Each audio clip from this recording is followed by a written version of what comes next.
What's the deal, my people? You know what it is, Don Tony Teflon. I'm back at you, another one, and this one is from season 2 theories video. We're gonna go through some of the theories. We're gonna keep doing this all off season.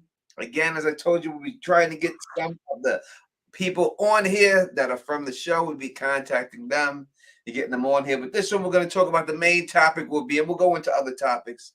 But the main one will be, will Boyd turn into a creature? And we're going to discuss that whole situation. As always, I'm joined by my man, 50 grand, Phil the Issues Guy. Great to be here. And we talked about this a little bit last week, but this is amazing. This is new for us for a while, or new for you too. A second season of a show. We can actually build the hype, talk about this all off season. Hopefully a whole new resurgence of people will come in when this gets added to one of the more popular streaming platforms. It's going to be a fun off season. We finally get a chance to do some predictions and stuff. Yeah, I mean, it's been a while since we actually had a chance to do some predictions. So I hope whoever shows up, thank you for showing up. You know, I didn't put this out there, put it out there a couple of hours ago. I usually have it up there days ago, but there's been, hecticness going on around here. So I haven't been able to. Oh, wait, this is a call-in, a live stream. 781-990-8509 is the number for you to call in. Leave a voicemail. Let us know about your theories and what you think about it. And when we first start, let's get this thing going and let's see who's rolling with us and get them in on this.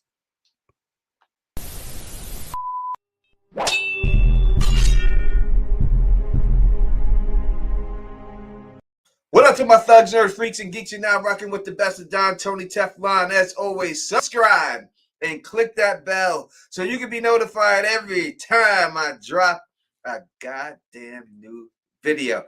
Let's say what up to Robert Wolf is in the building rocking with us. Lady Starfall is up in there. Christina Loof is up in here. Yeah. Kristen Olds is up in here. Kale's Device is in the building rocking with us right now. It was howdy. What do you mean howdy? What's that mean, howdy? What does that mean, Phil? Howdy. Jackie C is in the building rocking with us. As always, Phil the Issues Guy is rocking with us up in this piece right now. But howdy to you. Howdy. Maybe show about that howdy doody, everybody. And all that good stuff. Christina said you said the last name correctly.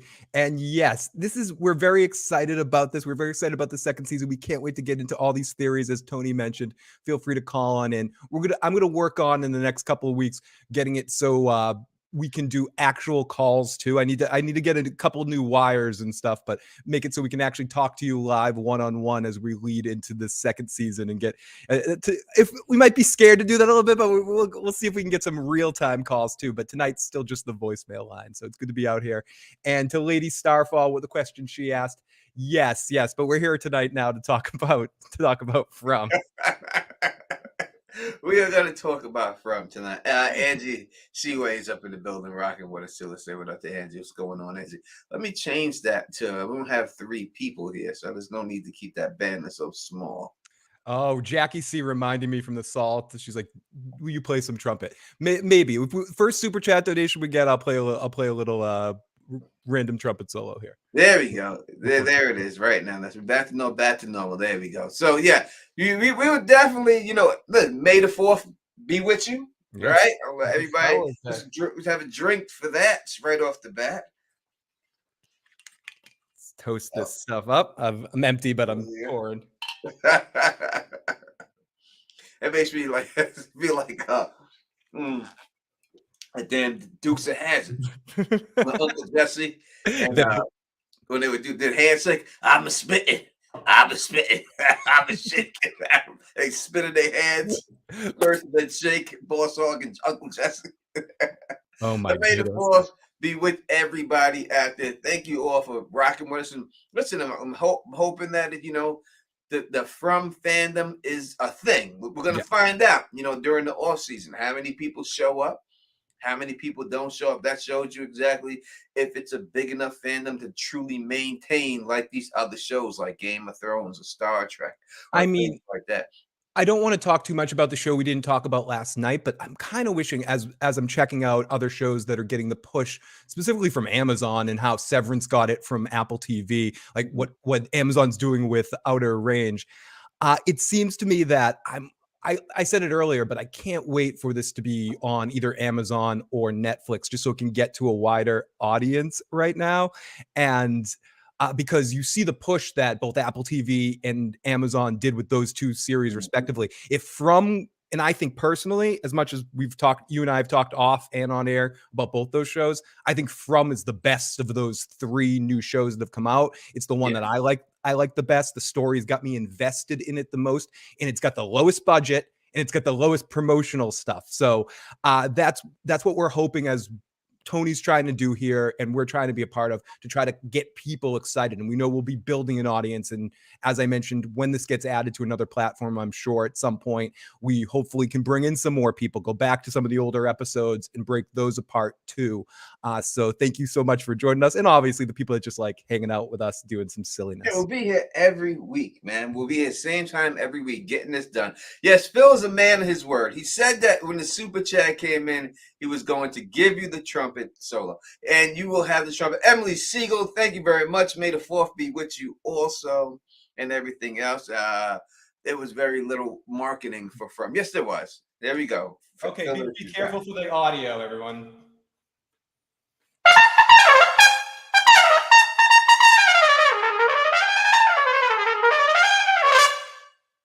There you go. There you go right there. It's trumpet. Trumpet from Phil the Issues Guy. Everybody give him a round of applause in the chat. Give him a round of applause. Give him a round of applause. It was just a little something. Loving the pants. Thank you. There, my dog's face on there. So there's it's a like little Better Blues up in this motherfucker. Hopefully it wasn't too loud. I tried to step away from the microphone a little bit. That's like Better Blues. What's going on? You're like, could you not talk and just do that in the background for the rest of the show?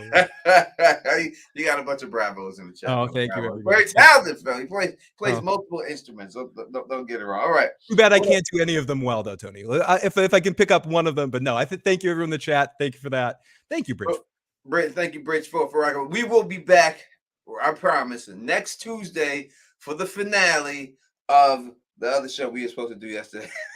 Out of range. We'll be back for that. Stuff was going on, so we weren't able to get to it this week, but we'll be back for the last 2 episodes, guaranteed, and I will drop a video for that too, without shoving down. All right, so let's get right into this topic, because we have been on here for about 7 minutes and just talking everybody up here. Thank you for everybody showing up and rocking with us and everything else. All right, could Boyd become a creature? Now, let's see. It's an interesting theory.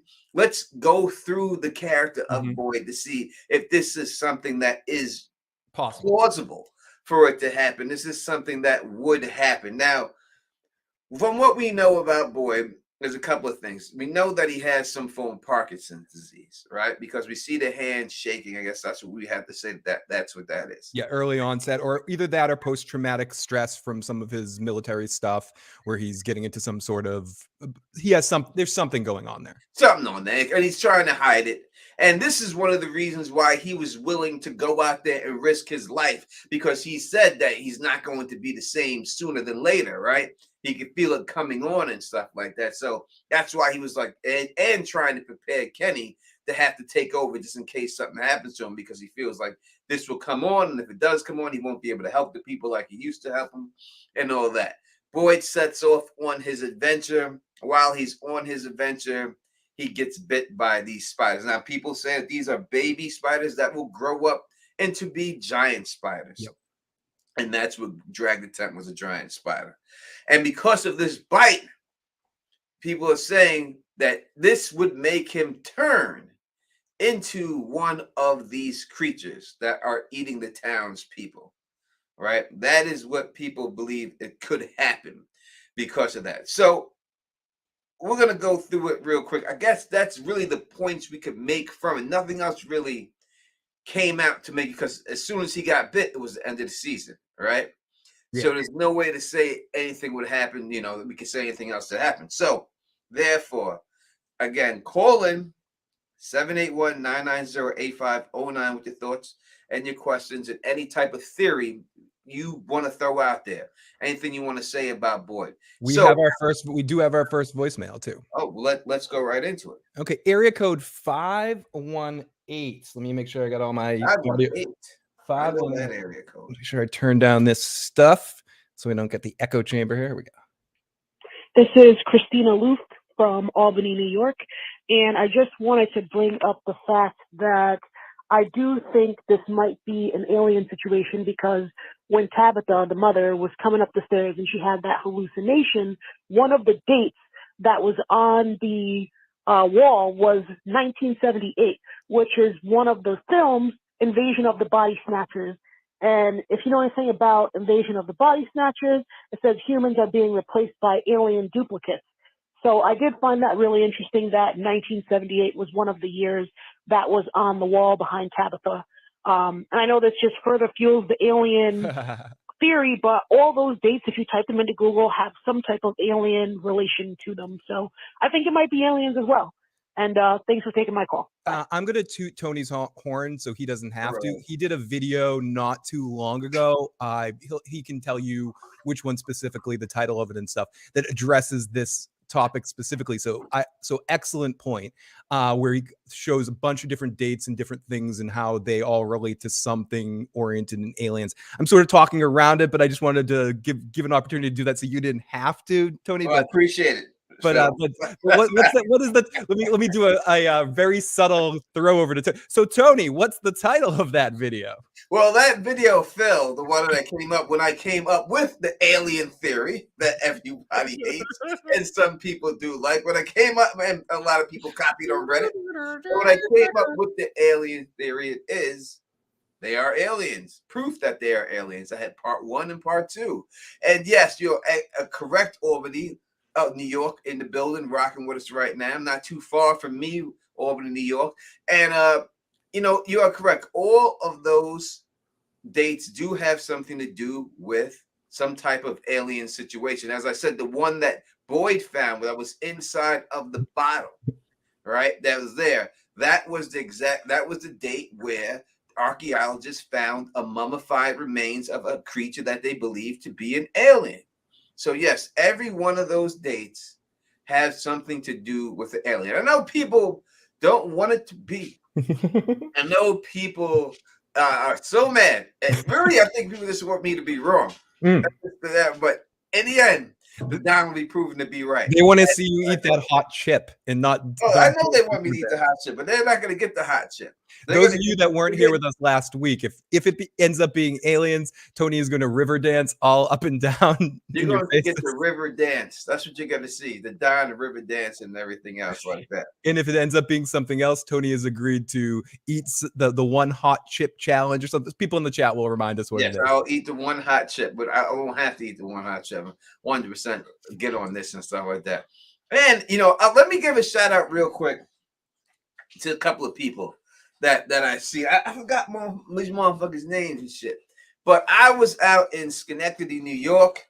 I was at a place that was called Frog Alley. And, I was at Frog Alley for a second. And then I went to this other place. I don't know the name of it. And I met these cats from Scotia, New York, a bunch of them. And let me give a shout out to all the cats I met from Scotia, New York out there. You know what I mean? I let me give a shout out to y'all. You know what I mean? Y'all mad cool peoples out there drinking. It was your boy's birthday and stuff like that. Right there. Cheers, cheers. You know what I mean? Cheers, cheers to y'all. You know what I mean? I know you were out there, celebrating your man's birthday and everything else. We got some conversations. And they tried to bring up Shift Old X. Oh, they did? I love Game of Thrones YouTubers. Alt Shift X is great. Oh yeah, okay. Yes. And they tried to bring him up, but shout out to them. You know what I mean. Then I went to that casino out there in Schenectady, and I'm most likely going out to that casino again tomorrow night for Cinco de Mayo. So if you're out there and you go to the casino, you can meet the Don Tony Teflon. I'll be out in that motherfucker right there. All right, but that's what it is. Shout out to them. So yes, Christina Loof, that is, and there she is right there talking about Schenectady and all that stuff right there. Yes, and yes, the rivers. That's exactly right. Yeah, that's where I went to, and thank you. Thug Mug always in hand. All right, back to this theory that we're talking about here, dealing with it and dealing with the him turning to one of these creatures. Now, I would think that the one sign that may point to something like this would be, one of the creatures when Porn Stash, right before he would, got the tongue put on him by the creature, she said to him, it's not my fault that I'm this way. She said to him that. That was the words that came out of her mouth. You know what I mean? So that could mean that she was turned this way. Right. And we did see him in the scene when he got bit by the baby spiders. We saw a change in his mode. I mean, again, if we're doing our what if philosophy of how could he become a monster? How could this work? In that bite, we see that almost immediately his whole demeanor. He never treats Sarah with any respect, really, and always kind of shows her disdain. But once he gets bitten, he gets very no, don't listen to me. Like a little jumpy, a little hyper vigilant. And it seems like he's going through some sort of transformation. This is where I get to the block of maybe he was starting to turn to something, but the boy in white stepped in at that moment to protect him and get him out of harm's way. And if he had stayed there, maybe they didn't bite him enough. But if he is to turn into a monster, it does seem like he started to go a little Mr. Hyde.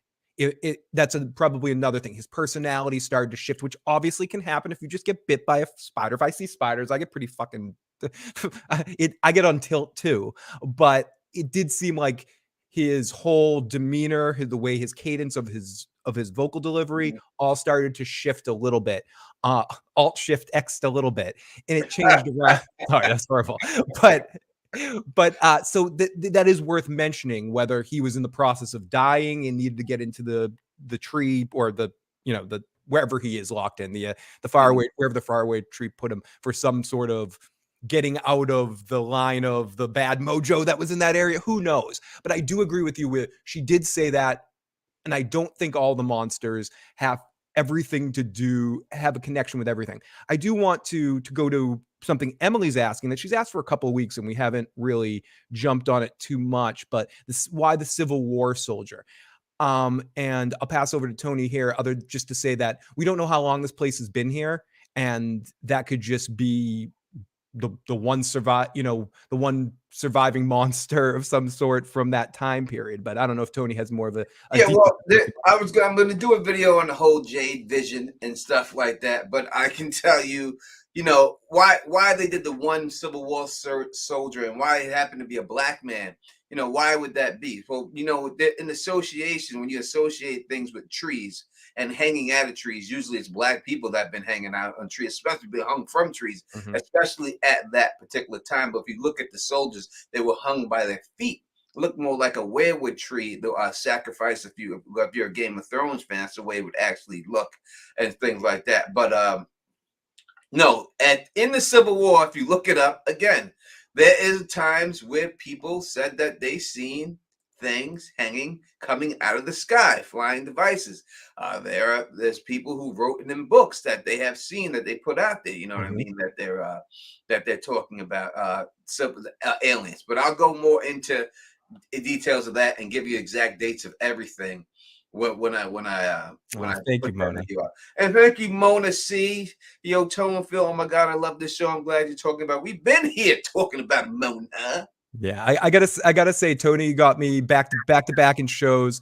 I would have watched Dexter anyways, but Mayor of Easttown ended up being one of my favorite things I watched. I just wish I caught up in time to get to talk to him about it, and ended up being one of my favorite shows so far this year. So I'm very excited, and I got to thank Tony for setting me up on this one.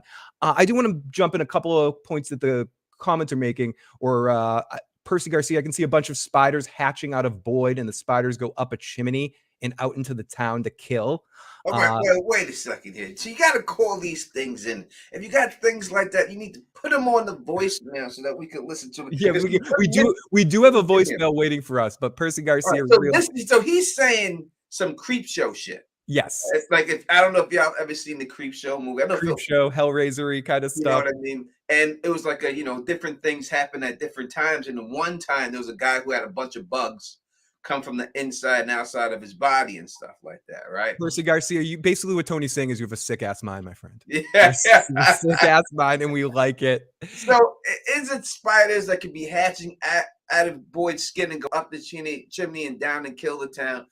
You would have to kill Boyd then at that particular time. And eventually it's going to come down to that situation when you start thinking about this theory. Could the spiders be hatched out of him without killing him. So I will say I don't think that's going to happen because from what we've seen, it's seen he was bit by the pincers of the spider, and I don't think they inject eggs from their mouth. If the ass part was sticking Boyd, then I would think that he could have been injected with something. But the fact that the top pinches, when she pulled it off, she grabbed it by the ass and pulled it and threw it on the floor. That's what would make me think that they're not going to do that. So what if they are vampire alien crossbreeds? Does Tony still need to eat the chip? No, if any part of it are, I'm, I want Tony to eat the chip. I want good radio here. I want good TV. But we get what's fair is fair. If any part of these things are aliens, Tony gets at least a push. We get at least a push here. We'll judge it if it's vampire alien thingies. It's a hybrid. If they're from outer space, they're an alien. Michelle Hayes is definitely a hater. We can see that. I love you, Michelle Hayes. We know she's a hater. It's all right. She can hate, and y'all could keep hoping. I want you to hope because I want you to really believe that I'm going to be wrong. Because when I am right, and I come down here river dancing for you, then you're going to see what the fuck is going on. You're going to see. You all will bend the knee to the Don Tony Teflon. And I seen the little comment that other person left in there. And let me tell you something. If you're going to make comments and you think you're funny, understand that I am extremely funny. And I will. And Tony's dancing around to this. I let that comment go. Next time, don't get offended. If you're going to make a joke about me, then I'm going to make a joke about you back. I'm very funny. Don't get mad, all right? You're not going to pull a David Chappelle or Chris Rock on me. Dude. We're going to shift this into an after dark. We have too much to talk about at the end here. As Mona says, Tony is right a lot.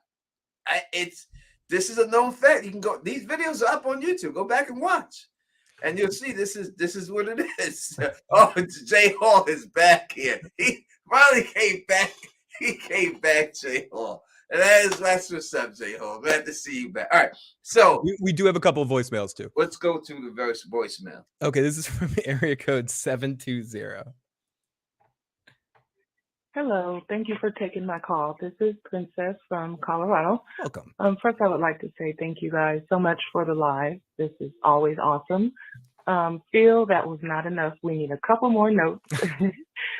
So my theory is when they were in the woods, Boyd and Sarah, the boy in white told Sarah that this place is angry. And then the last shot that we get is Boyd in a chimney or wherever he is. What I think is that place knows that Boyd is very valuable, so they're trying to cut him off from everyone else. They're trying to separate him from everyone else so that whatever their malicious plan may be can actually work. Because I think that Boyd is foiling their plan and he's doing a good job of it. So thank you so much. You all have a wonderful night. Great call. Thank you so much. And I will play some more trumpet at some point in time later. But what do you think about that? Is this place aware and sort of putting, and we've talked about this a little bit. Are they putting Boyd on timeout here to be able to, because they know he would be beneficial in the flood to save people? Is there some sort of active role in trying to put Boyd on the sidelines here, you think? So what we've seen so far was that they tried to push him back towards the town, right? We've seen that in the show. When he got farther out, the voices that came inside of Sarah's head, right? And it was a woman this time, she said, instead of a man, that it normally is, was saying, go back, there's something worse than these creatures. And then we seen again an image of his wife entangled into the webs, which I think that was just the spiders trying to hypnotize him so they could tangle him up in there. That's why he saw his wife. Someone asked earlier in the chat, did his wife help him out? No. What I believe anyways is that, and we've talked about this before, somehow the monsters, the aliens, they listen, they're watchers, or they understand, or maybe they have a printout that tells them information about everybody. They were using the image of his wife to try to get him closer. That's what I think was happening in that scene. Yeah, 100%. That's what I think was going on. So I think that I hear what you're saying, but I think that what it was going down is that they were really trying to get him back into town. That he was going too far. He was going to discover something they didn't want him to discover. So I think if they really wanted to kill him, they had the chance to kill him right then. Right? He's out there by himself. He's out there with this girl. It was something that they really wanted him dead, and they said, we need to kill this man. He's that much of a threat. I'm sure they could have taken his ass out. Not that I seen him. He had a gun. They could have taken him out. Especially once the spiders were bit, they could have told Sarah, kill him right now. He's down. Kill him right now. It's not like Sarah wouldn't have immediately. They could have been like, you want to save everybody? Went right in her head, as Phil is saying. Tony, you want to save everybody? Kill the black man. Kill him. Kill him. The black man now. Kill him. And everybody goes home. Everyone goes home if you kill him now. Kill him now.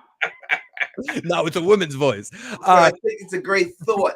But when I look at the show and what we've seen from the show, I would have to say that I think most likely, you know what I mean, that's what it is.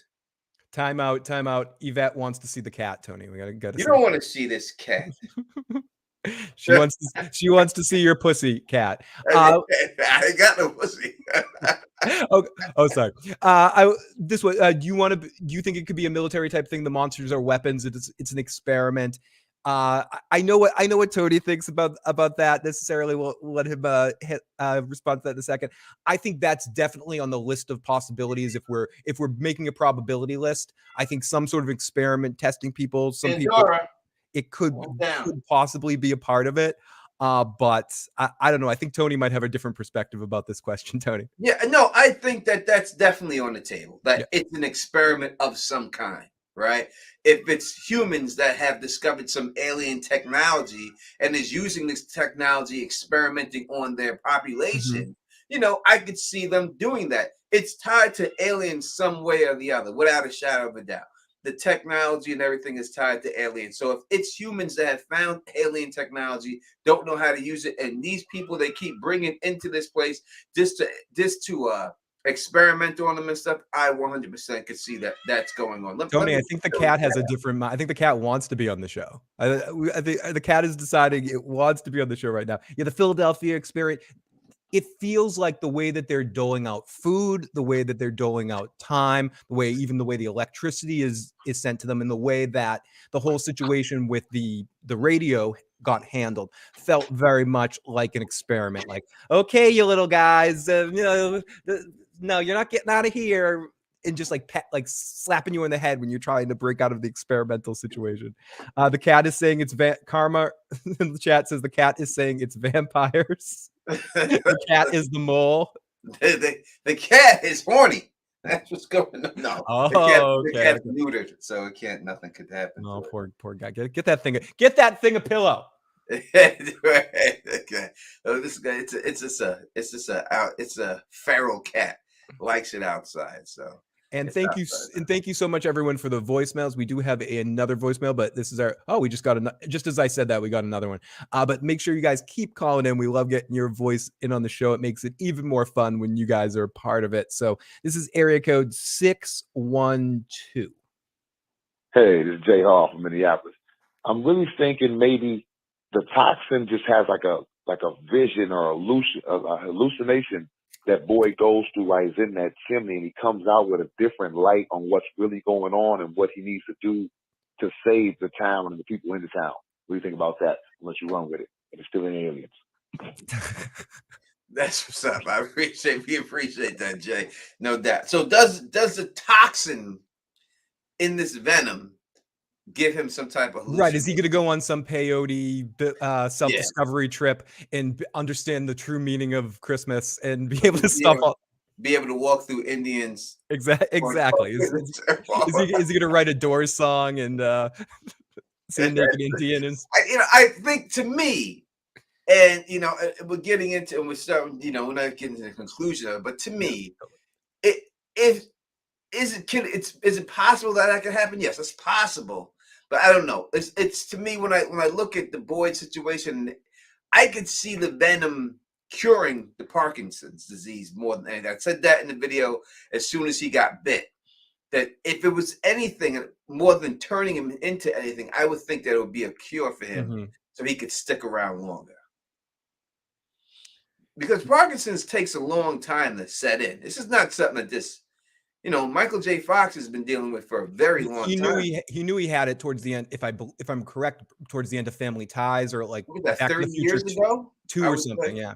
And it wasn't until like late in the Spin City, just to go career wise, late Spin City, American President, that time period where it got to be where he'd have to take a few years break, and then obviously he came back and did lots of work since the diagnosis, especially on Scrubs. I'm sorry to just throw random, but absolutely, and I do think the spiders are going to, just to piggyback on what the caller said, I think the spider venom and the time in the tree is going to change Boyd in a way, but I don't think it's going to be, even though we're exploring the idea of him becoming a monster, I don't think it's going to be that distinct. I think it's more going to be something like you say, something more subtle, just a change in him.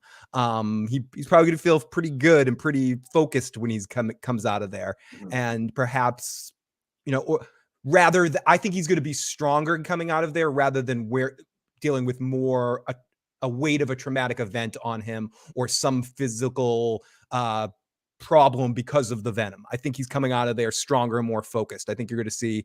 I'm very excited to see Boyd's storyline in season 2, because I don't know if this is good or bad. He's the only character I feel in the entire show that has plot armor.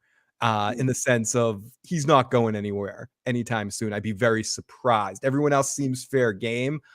So that's part of the reason why I don't think anything big change is going to happen with him, and he's going to be Super Boyd more next season rather than on the sidelines with some abnormality going on. But that's just my perspective on it. Yeah, that's the thing too that we have to always understand. This is his show. As we showed the picture that's behind us, it's him that's the star of this show like this. And this is not Game of Thrones where they're trying to kill him off like Ned Stark and everything. This is not like an ensemble cast like that show that, is happening in different areas and different parts of the world where they can focus on. This is all from his perspective. So it would be hard for me to think that they would actually turn him to a monster and kill him off like that. I just don't think the show, me personally, I don't think the show continues without it. If they did do it, I think the show would go under in a year. I think the next year, no one want to watch it anymore. Right. If they killed him and tried to make Julie the main star, would that work? Or try to make the family, like Tabitha, the main star? I don't think there's anyone else. There's a lot of really great. Who's the main star? If it's not him, Kenny. Who would it be? Kenny? No ass Kenny? Kenny? Kenny's got to get some ass then. It's his son. No. No, Fatima. Is she the star? Could she be taking over? I love her.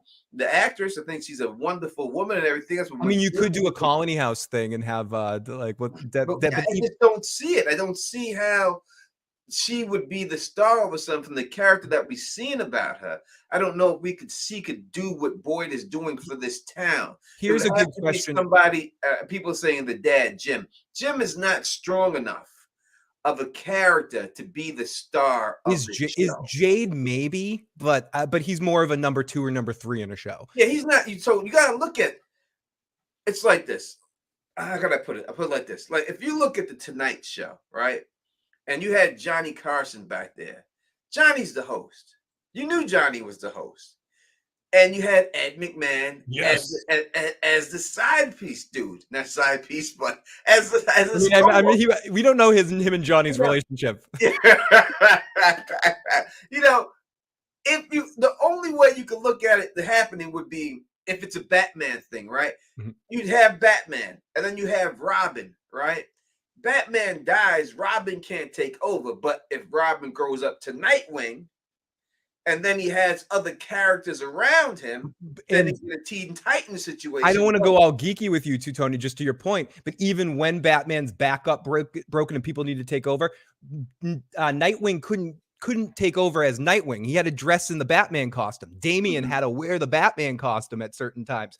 They still had to be the symbol. Terry McGinnis, eventually, as Batman Beyond, needed to wear the Batman costume. So you need to have that start. And to the question that somebody asked in the live chat, Meg, do you guys think they'll bring in another named actor for next season? Yes. I do think there's going to be another character that comes in. And this is what I was talking about. And I said it in passing and it ended up being right. They can bring a truck in there, bring in a main character, like something like Boardwalk did with the crazy dude that came in first season, or the guy from what was his name? You know who I'm talking about. Think about it for a second, Yeah. but he just comes in and starts like buckets. Was it Jip? Maybe, but like you just bring in that one character to just like destroy it for a season, and I could see Boyd getting a rival of sorts entering in the town, another big actor that looks like he's vying for leadership of the town and vying for control, a lock to his Jack if we're doing the Lost thing. So because we don't really have that yet, everyone seems to, for the most part, be on his side. I guess Jade's the closest thing, but he's not really. He's more oddly different or weird. But you don't really have not an antagonist, but just a foil for Boyd in town. I think you might see that in season 2 with another big named actor. Again, I'm saying it just because I'm such an Oz fan. I'd love to see them bring Adebisi in there, or the actor that plays Adebisi, the cock merchant guy. He's I'm not going to pronounce his name. I know it, but I'm not going to say it because I'll kill it. Paul Rubens.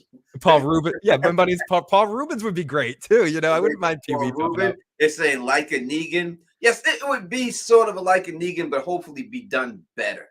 Yeah. You know, hopefully more like a Shane, more like a Shane than a Negan, someone that's going to be friends and actually be helpful and that you'll like enough, and that Boyd can't immediately say this person's trouble, but over time builds up and ends up causing a problem because he gets gets his own following. Yes. And gets to a point where like he's used to being the alpha male and wants to challenge his Boyd's authority in a certain way, you know, instead of working with him. You know, when you look at the dynamic they have in that town, it's basically almost the same dynamic as kings had in the town, right? Yep. You had the king ruled the whole kingdom. His word was final.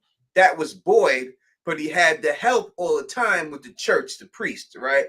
So the priest would say, oh, he's anointed by God. That's why you have to listen to the king. And then the king would look out for the priest would look out for him. And that's what he had with the father. So Boyd had that with the father. The father was his go-to guy. So could there be another father-like character that comes in there? And this time the father's like the faith of the militant. If you looked at Game of Thrones, and wants to take over for themselves and wants to actually be the king also, and get everyone following behind that. So you could see someone like that coming in there and trying to take his thing out and trying to take his spot over.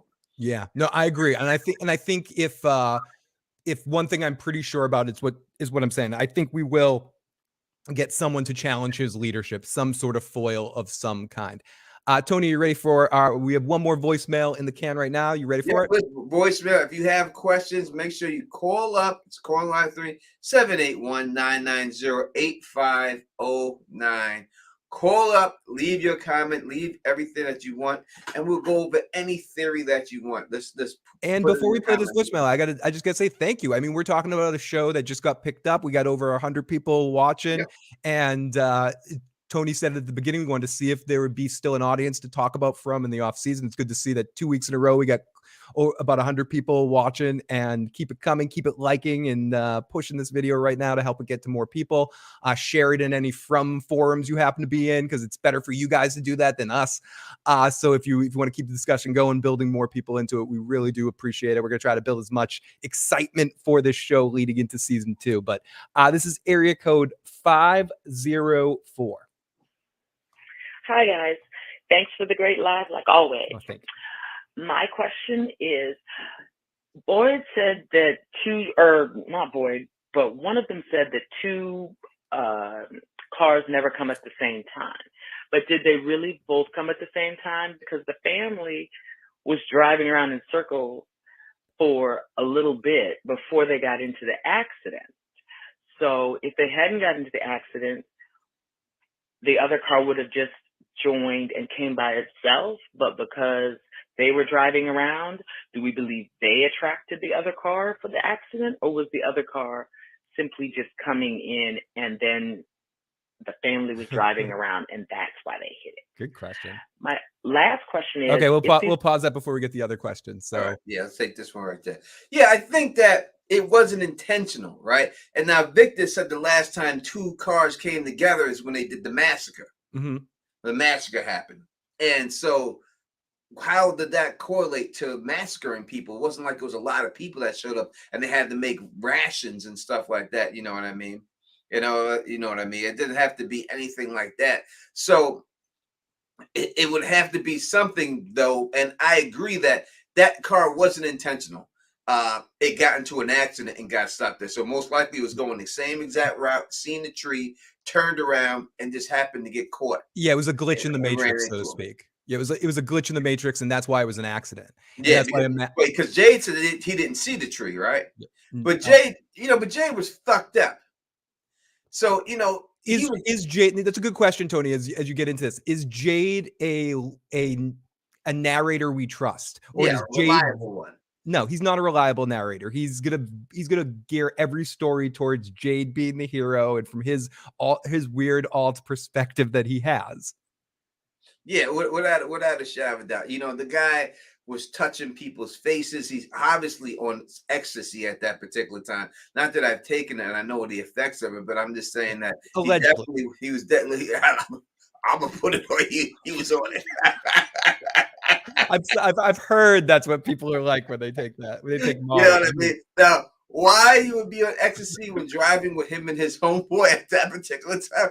I don't know. Yeah, what he does with his own, that's that's none of our business. I mean, to me, I don't know if that would be the exact time to take it when you and your homeboy in the car driving. Tony's read books about it, Angie. Tony's seen movies. Yeah, I take this stuff seriously. I really study. Yeah, right. And everything else like that. You know what I mean? Tony's seen a lot of TV and movies and read a lot of books. Yeah, and I've been to the Limelight Club in Manhattan. If you ever heard of the Limelight, I've been there multiple times. So, and all that. Percy says, I think 2 cars is an anomaly because there's only one entrance. So maybe every now and then the crossing point splits and causes all kinds of problems. I definitely wouldn't be surprised in that. And that's what I think we're saying that. And what was implied that when 2 cars do arrive, when that anomaly happens, it's to disastrous results. And I guess that's more, I don't know. It's what is controlling all this, even if it's aliens, even if it's monsters, even if it's something else, like a government sort of situation. What is the agenda here? Is it testing people? Is it doing, and I think that even more interests me on a level rather than what it is. What do they want? What are they doing here? What is the agenda? Because, and that comes to what we keep talking about, and you've said too, even though with all the fun, the aliens, it's you want it to be good. You don't care if it comes out and ends up being a military fucking thing, but it's done really well. You're gonna come out here, eat the chip, and applaud the show. Of course I will. I don't want to be able to predict everything and be what I didn't write the show. It's not up to me. If it's not aliens, I'm fine with it. This is just what it's leading me to believe. Just make it good. So, yeah, it just has to be something good. And good night to Lady Starfall. Thank you for rocking with us. You're very loyal, Lady Starfall, and everything else. And you've been out there and everything else. And getting Kizzy's cap is talking about Outer Range. I know we were supposed to do the live stream on Outer Range this week. We will be back to do the live stream next week for the finale. I promise you that will be Tuesday night. All right, so definitely know that. I hope that hippie girl dies. So when you deal with that whole situation of the cars coming in at the same time, definitely. Now, the bus at the end, I think it's a good chance that it's Kenny's girlfriend, Kenny's wannabe girlfriend's fiance on there. Ooh, wait. Sneeden says, if it's aliens, I'll eat 10 hot chips. Okay, we're bet. Sneeden, all right? Sneeden's a hater, too, all right? I see the comments, Sneeden. I've been seeing your shit, Sneeden. I think I've been seeing your shit. Tony's watching. Tony's like Santa Claus. He's always watching. All right. Hey, get you 10 hot chips, motherfucker, because you're going to bring you on the live stream to eat that shit in front of everybody. Tony has a heavy memory. Don't think he's going to forget this. I'll be waiting for you, Sneeden. I'll bring you right here live, and you can eat all fucking 10 of those chips. We'll get you right on Zoom live.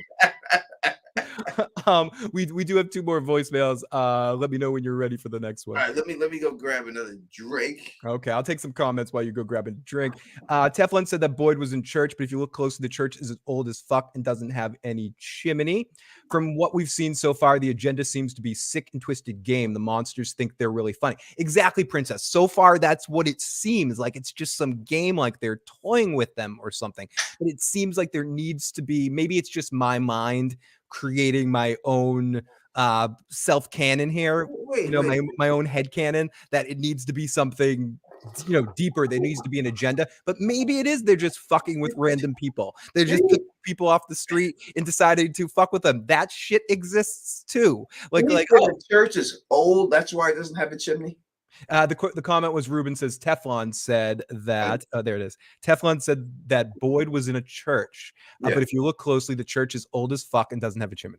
Oh, the church old doesn't mean the church doesn't have a chimney, but I have to take a look back and see if the church does have the shot. Whether when we seen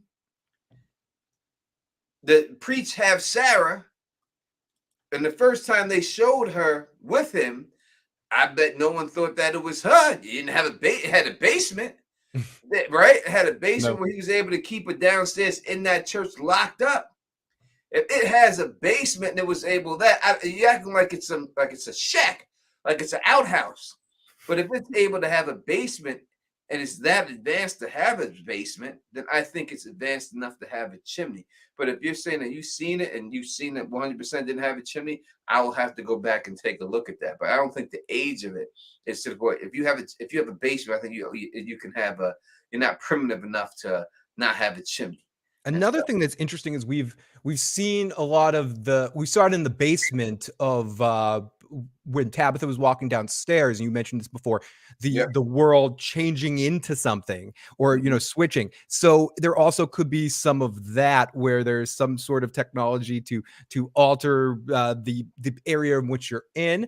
Sneeden says you guys should get a bunch of viewers bunch of us viewers to take the bet it's not aliens. If we're all wrong and Tony's right, you can get a few of us to eat chips. And Tony, we're absolutely right. I don't think we're going to find out either way in season 2, but leading into season 2, I think Tony's perfectly awesome. But we'll have sort of a pools and stuff like that. But yeah, we can do a whole thing with everyone. Get some polls up, get some discussion, get you guys in the fun. We want to make this as interactively awesome as possible with taking the picks, because regardless, whatever it is, we're here for good debate, good roasting, and good back and forth about whatever it is. So tell Teflon he's full of it. Tell him what he thinks about it. He wants to hear it. Please, if you think I'm full of shit, you think I'm dumb, you think it's right, please say it. Don't be afraid.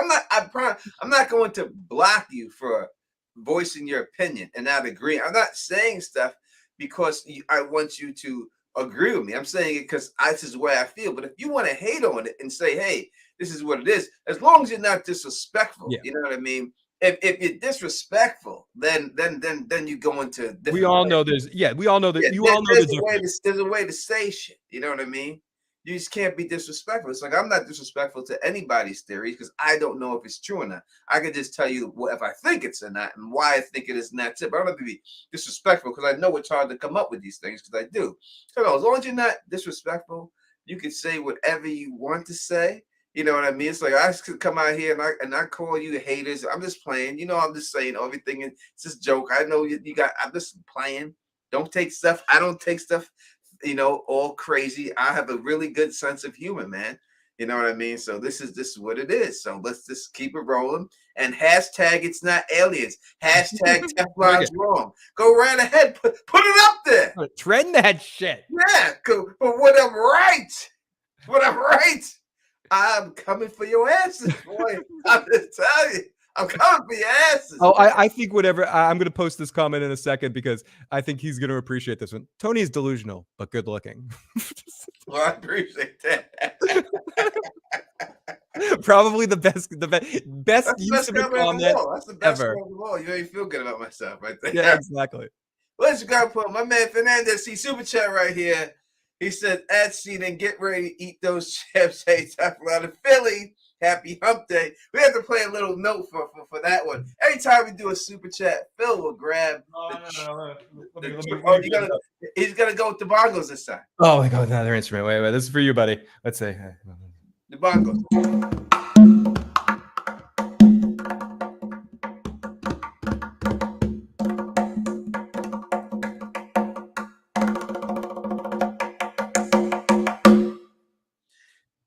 Give Phil a round of Oh, no. applause for that. That's Thank you so much, for you, Fernandez. Fernandez. That's for you, buddy. Thank you so much. And listen, I have played that same tune on a woman's big booty cheeks before. The Dothraki beat.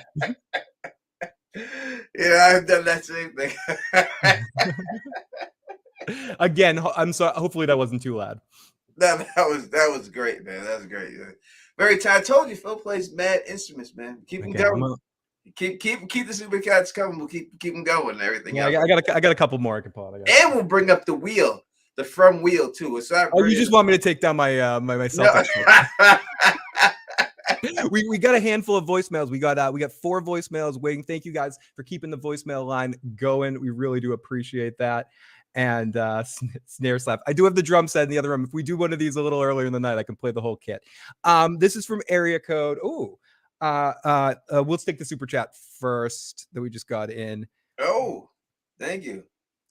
I'm foreseeing every crime with their nose running on live TV. They will be. Don't worry.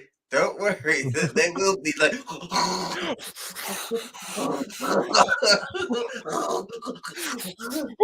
We're gonna be like hot ones with Damn you, Teflon. Teflon socks. Damn you, Teflon. Fuck this guy.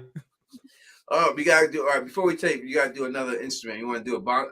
I gotta use the boy. I'll be right back. I'm gonna go. Right, Phil's gotta do that, and while he does that, then you will get this to Don until he comes back, and then we'll take care of everything up. The Smalls booties matter too. Yes, they do, and I enjoy them also. All right, let's keep going. I seen someone else leave a comment about let me see if I can find it. Right here. Ruben says the bracelet of Jim, the Tabitha found in the town. What do you think of me? So I really think that when they were doing that and everything else, right, when it was going down, that it was going to lead to something in the basement. It seemed like that was what they were going for there. Not that it's not going to go there. You know what I mean? But it could still reach that point. But as I said, the logical thing to say is that someone who was in the hospital when they lost it was also there. That's the logical thing to put there, right? This bracelet is here. They lost the bracelet. It showed up here.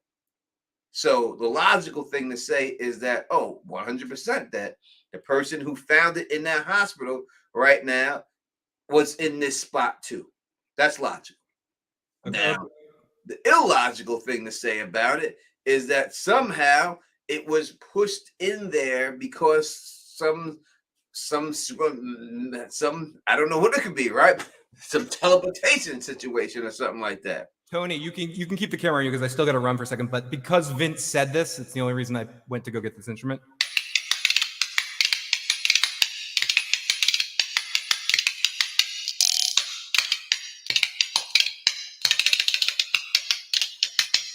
It's just spoons. Vince. Why'd you say it? See, I was going to give something away if they could guess what instrument it was. Yeah, sorry. Yeah. It's the spoons. I was going to give something away if you could have figured out that was Phil playing the spoons. Playing the spoons. Here's some spoons. Spoons and everything. Okay, I'll be right back. Sorry. And all that, Phil. I told you, Phil's very talented, man. I think while we wait for Phil, we were in Nashville. Phil, myself, and a bunch of other people were at a convention out there, and there's karaoke, and Phil jumped up on stage in karaoke and just ripped the whole thing down. He killed the karaoke, like it was like he destroyed it. Like it was amazing. He destroyed it. Phil's not playing when it comes to performances and things like that and all of that. But no, I would have gave away a copy of my children's book if you'd have been able to guess that it was the spoons and stuff like that and everything else like that. So, all right, going back to the bracelet. So we also have to look at what happened at that bracelet scene, right? When she went in there to get the bracelet, that's when her son told her a story about the lonely dragon. right? So you needed him to go back into that place to get the story of the Lonely Dragon. And then that's how we seen that it was Boyd who organized people to put their stuff in there and ration their stuff out. Now, the rationing of stuff does seem a little weird when we see that these people have pancakes, right? You have pancakes in a diner. They have fruit cups, right? They have pizzas. They have all these things, but yet they ration certain things. Now, I don't know how they make all these things and all that. I don't know how they have syrup. Yes, they have a maple tree out there, and they're bringing in maple, and they're boiling it up, and they're making maple syrup. That's possible. I could give them that one. I'm so bad. When you say syrup, I think of that the HBO documentary about prison. I'll toss out. Now I got some syrup. I was in Walmart today, and I seen like, I don't know if it was, I think something like Fruity Pebbles syrup, bro. Oh, really? Like something crazy like that. It was something crazy. Can we get that in the From Town? I would yeah, love if they that. had something like that in there, then I wouldn't leave either. Yeah, no, I'd want to stay there. They already have weed for me. I mean, that's what else do you need? Let's get to we got a bunch of voicemails. Thank you so much for leaving them. This is from area code 785. Hey dudes, this is Chaos Device from Kansas. Welcome. My gal is watching From now, doing her big watch of the show, and she noticed something that I kind of missed the first time around. Everybody that shows up in that town seems to be going through some sort of transition period in their life. Like Boyd's going through retirement. The priest was dealing with his issues. It seems like everybody that shows up there is at like some sort of turning point in their life, and then they wind up in nowhere. So what do you guys think about that? Once she pointed it out to me, I was like, that feels like that should mean something. Anyway, just curious what your dude's take on it is. Take it easy. Thank you, man, for the call. And to piggyback on that, I don't see him in the chat, right? I think he's just watching. Yeah, probably. I don't see that name in the chat. But to piggyback on that, just to widen the question a little bit to you, Tony, is there any thread, like a binding thread with everyone in town? Is there any similarity beside, like, obviously what the caller pointed out, which was a great point, but do you see any similarities? Do you pay credence to what the caller is saying, or just in general, are all these people here for the same reason, or is it just fucking random? I think the biggest thing that we could say that they were here for is that they all got abducted. If you want to say it's aliens, you want to call it an abduction. I mean, it's an abduction no matter what, because someone brought them to a place where they didn't want to be. That's abducting, right? So when they got abducted, they were all driving in the car. It was no one walking. And all of a sudden, all of them were in the car. I think that's the biggest thing that we see that they have in common. Now, as for, are they all actually going through stuff? I would have to see all their backstories of everything. You know, what was Boyd really going through? He was retired. It seemed like his family was happy when they were driving. They were happy with each other. He just got his boat. It didn't really seem like, I mean, if you want to say the transition was the transition into retirement, all right, we could say he was transitioning from his job into retirement. Right. He just got out of Oz. He reconnected with his son Walt. He was just doing good. It seemed like he was doing pretty good. Yeah, you know, so when we look at it like that, when we look at, you know, who else story that we know of, what was Jade transitioning to from his thing? Was he, I would have to see more to go on that, whether to say if that's what it is or was it isn't. Right. And I know someone said this the last time we were talking. I know it's only one of the writers and one of the creators from Lost and such. But in Lost, when they established that each character through the first season and through the flashbacks and eventually the flash forwards, all that stuff, they showed you where they were, where each one of their fatal flaws were. You knew what Jack's fatal flaw was. You knew what Kate's was. You knew what Sawyer's were. In this one, you don't necessarily know the reason why everyone's there. On the surface, it seems like it's just random people from really random situations. Some are good people, some are bad people. You got the Dick Cheese that's complaining about everything, going to the Colony House has shitty reception. You know, like that dude. And then you have the good people that are trying to do good things for good people, and you have people supplying weed. You have people complaining about the weed. I mean, there doesn't seem to be any character comparisons for me yet That doesn't mean there isn't. It's just not clear yet. Yeah, I'm not saying, I'm not poo-pooing the idea, saying that it's not going to happen or it's not that, but I just need myself a little bit more, information before I could say yes, this is exactly what it is, and and It's everything. definitely a big possible.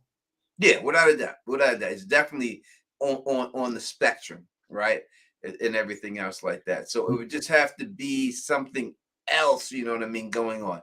He's saying he was retiring and Jade just sold his company. Okay, so maybe it's people moving on to the next level. I do want to jump into, so Yvette's asked this a couple of times to me. Phil, what if it's just like the episode Beyond the Awkward Rift from Love, Death, and Robots? I have seen Love, Death, and Robots, and I've read the book series, but it was a long time ago, like 2015, 2016. It's not like fresh in my mind to be able to like comment on it, but I will look into that for one of the next ones of these. Re-ask that question a little bit. I'll remind myself to kind of refamiliarize myself with the with Beyond the Rift. They say Kate was supposed to get married, so it's like two people were retiring. Kate was supposed to get married. I don't know if that's. I understand what you're saying, that that's everyone's life is changing, but I think you could say that in almost any aspect of life. You know what I mean? Like, I would have to see what they're traveling for. Like, if she was traveling to specifically to get married, you know what I mean, and he was traveling for this reason. If everyone was moving, I still need more information to know about. And we were talking a little bit about whether people want flashbacks. I don't think we necessarily need flashbacks, but it would be interesting to learn more as this series ties down of who our main focuses are going to be besides Boyd. Or is Boyd the only one we're going to really know when at the end of all of this, and everyone else is going to be other parts? I'm still upset. Princess says, I'm still upset that Sarah didn't end up in the box. I don't trust her. And let's get to another voicemail. This is from area code 616. Hey, this is Angel from Grand Rapids, Michigan. Well, I was calling because I do agree with you guys. I do think that Boyd is definitely being saved. I was thinking about how the boy in white must be omnipresent because he knew exactly where Victor could find Jim's wife, and that he also was very instrumental in them using the faraway trees. So I believe that the boy in white actually helped save Jim and put him to a side, because I think everybody in Colony House is going to be safe, and maybe anybody who's left in the town is going to have some problems come next season. But I would like to know what you think is going to happen to the people in the town, and especially with Jim, considering that his wife had that vision of him hanging like those Civil War soldiers. Is he in danger in that house? Tony, is he in danger? All right, so it was the same. It is kind of like the Civil War picture of him hanging 100%, but it's also the same dream that Ethan had when he was inside of the, well, not that Ethan had, but that who had that dream? That the nurse had the dream, actually. She was having a nightmare when she was saving Ethan, and the alien came from on top of the roof and came straight down and screamed at her the same exact way that him screamed at her. Is that a vision that he's going to turn to one of these aliens? That Jim is going to be the one who turns. Now, if they got rid of Jim, I could see that happening more than Boyd. Yeah. You know, Jim's character isn't essential to the show. And you care enough about him that it would sting if he did go. Yeah. Yeah. So, but he's not Boyd, you know what I mean? So he could go, and then I could show up and bag Tabitha. But besides that, personally, I think, I don't know, I think the show's telling me that both Tabitha and Jim are going to die at a point in time, and Julie's going to be the only one left of her family. For some reason, I don't know why, but I see that with that family. I think Julie's last one standing. The boy's got to be there too. Ethan, I don't think they're going to get rid of Ethan. No, they're not going to get rid of him either. They're not going to get rid of Ethan. Ethan could be the new Boyd in white when it's all said and done. So to piggyback on what the caller said, because you addressed the main point, we got to get into this, and maybe we got to do a whole stream dedicated to it, but just touch on it a little bit here. The boy in white, is he good? I don't want to get this so binary here, but is he good or is he bad? Is he working with the monsters, or is he trying to help people that he wants to help? And by vis-a-vis, because Victor's I believe is his pet. Is Victor in this? What place does Victor have in that as well, Tony? What do you think about what's your feel on the boy in white? I think it's too much to say that he's in white, so he's good. Like, it's too obvious. White is supposed to be. I think good. he's shady. Personally, I think he's shady. So I think he's shady when he's got his hair got wet. He looked like Eddie Munster to me when I seen him in his forehead. That's what I was thinking about when I seen him. One thing we can say about him is that he has the ability to predict the future, right?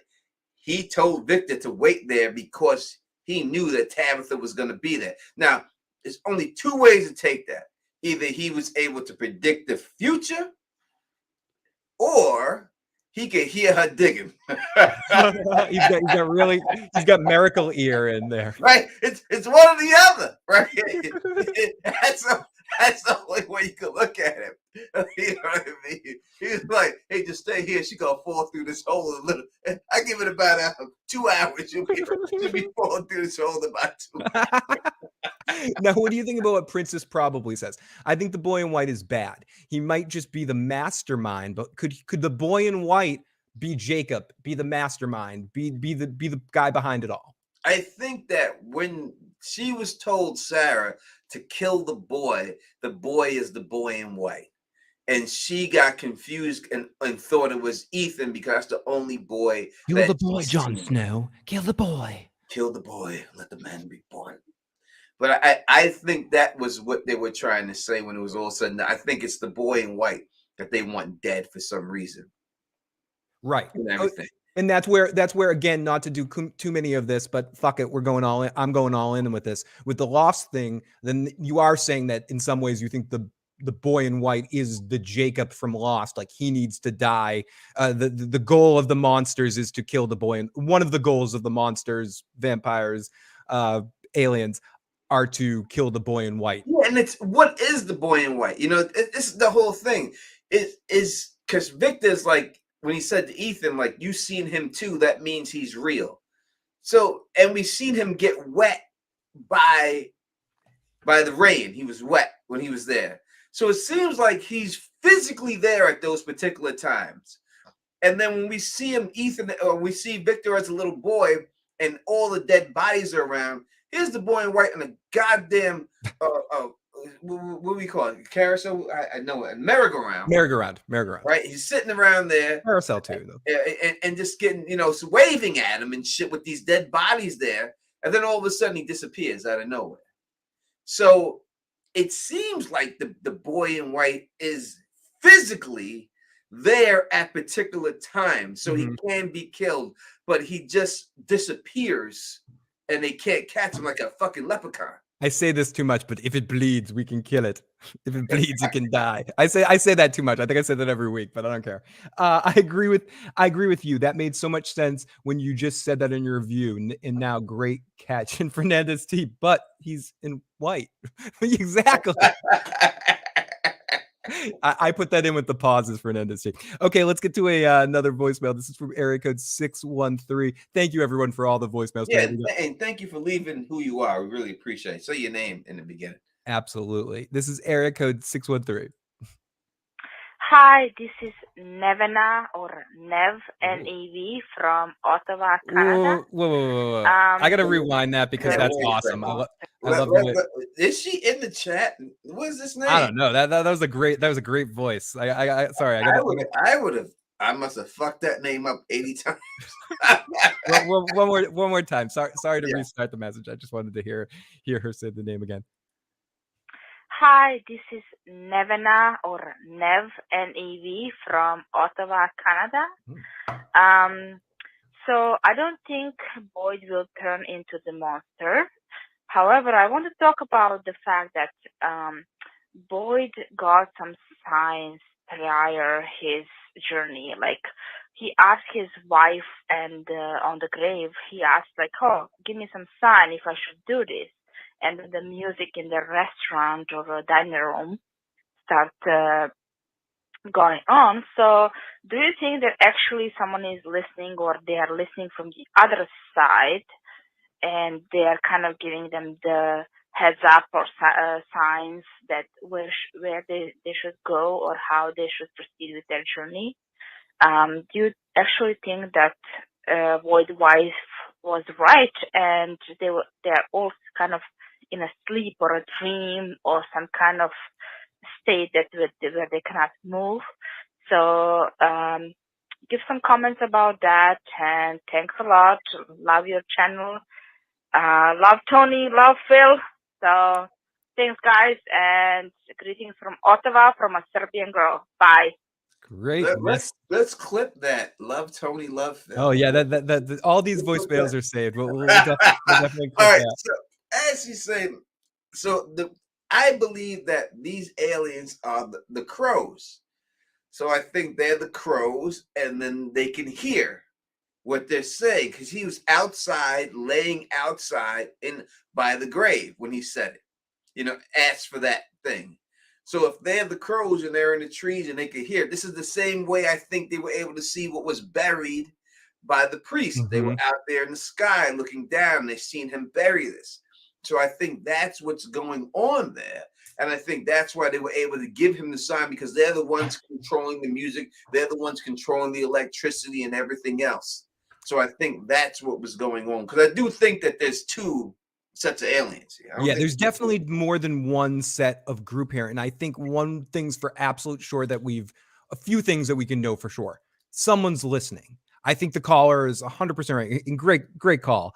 I think there is, whether it's an experiment, like a two-way mirrors stuff going on through this, whether it's aliens or monsters or government or, rich douchebags doing all this for sport, whatever's going on here, they're absolutely monitoring things. They knew that they were building the radio. Their response to the radio situation led them to, like, even the calmness of the voice or the two voices. I agree with Tony. I think it's two voices.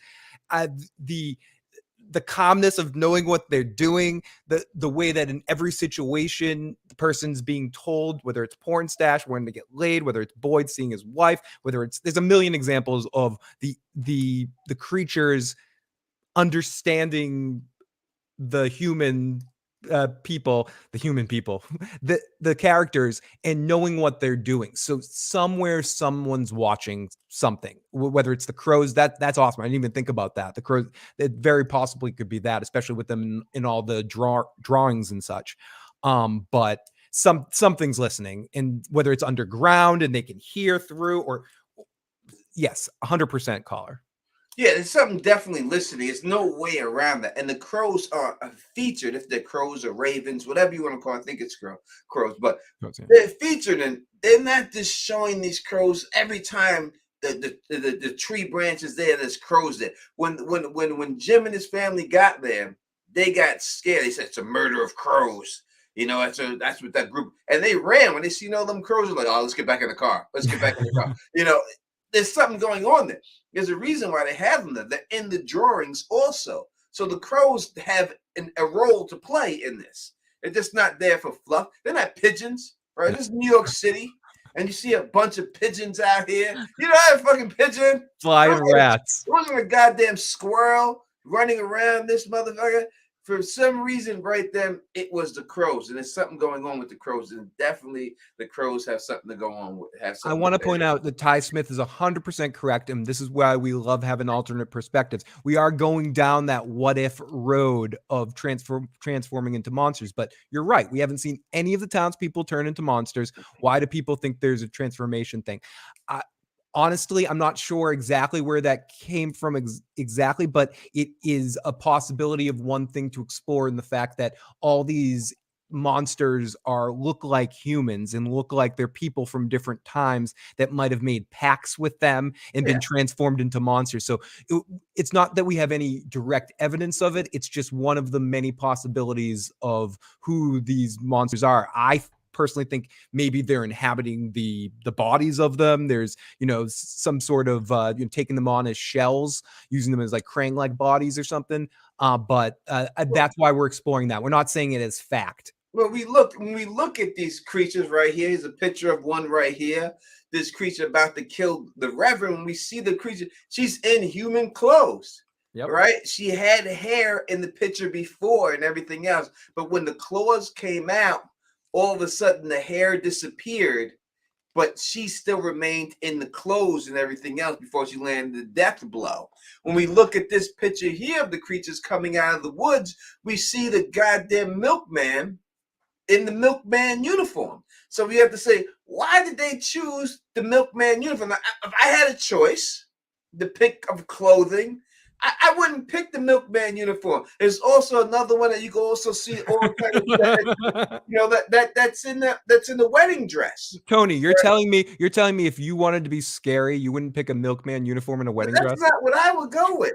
I wouldn't go with the milkman uniform. This wouldn't be me if it, that's just not the Don. The Don wouldn't do that. When this lady comes out of the window, the old lady, exact same thing we see. She transforms the clothes say the same, but you see her bald head come out in the flesh, right? She's bald headed. They're all bald headed for some reason. Every one of them is bald headed. So it would just say, why would you this is correct? Goddamn UPS outfit. Yeah. That can show up in a UPS driver, right? I'm not sure. Why would you show up as a UPS man? Right. It's scary, you know? You know what I mean? So Jackie C's scared of the milkmen. Milkmen are terrifying. I mean the concept of the milk. So that's why I think people think that maybe they were killed in these outfits, and that's why they remain in these outfits and they were transformed into these creatures. I'm not sure if I understand this comment, but let's read it. Because I love the name Mary Jane. And Teflon, you were right. They are aliens. The word alien comes from the Latin word alias, which means different foreign of some kind. So meaning just in the purest definition that they're an alien creature of some kind, not from outer space. Tony's not going to try to, just for the bet purposes, I think Tony's... Listen, I appreciate you said they are aliens. I know you're saying that the aliens come from aliases, which from different countries. I will definitely I hear what you're saying, but I will see if it came to that, I would still count that as a loss for me. Right. That's what I was gonna say. That's a loss. That's an L. That's an L right there. For me. They have to be from not this planet. That's what I'm telling you when I'm saying that. They're not from this planet. They're not from Earth. So that's what I'm trying to tell you. And that's what it is. And I'm telling you that's the case. And that's what it's going to be. That's why it's called From. That's what the whole meaning of this goddamn show is from. From. What's From going to be?